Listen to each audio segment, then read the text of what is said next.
کۆبوونەوە داوا دەکات لیژنەیەک لە پەرلەمانی کوردستان پێک بهێنرێت بۆ بەدواداچوون و لێپێچینەوە لە ڕووداوەکانی چەند ڕۆژی ڕابردوو لە شار و شارۆچکەکانی کوردستان کە بەداخەوە ڕەوتی مەدەنی و ئاشتیانەی ناڕەزایەتیەکان بەلاڕێدا برا و چەندین ڕوودا و کارەساتی نەخوازرا و دڵتەزێنی لێکەوتەوە.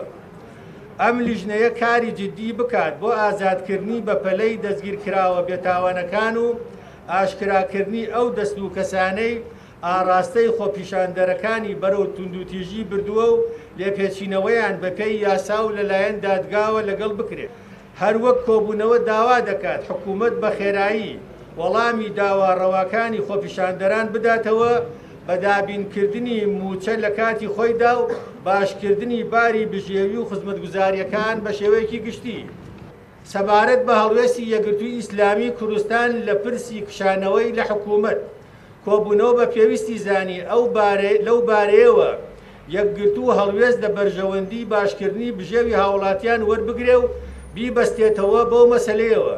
بۆیە بڕیاری دا سەقفێکی زەمەنی دیاریکرا و تا 15/2018 وەک مۆڵەتێک بدات بە حکومەت و لەو ماوەیەدا شاندێکی یەکگرتووی ئیسلامی کوردستان یا داژنامەیەک لەبارەی داخوازیەکانی خەڵک و هاوڵاتیان بدات بە حکومەت و داوای لێ بکات کە بە زووترین کات بڕیاری جدی بۆ جێبەجێکردنیان وەربگرێت.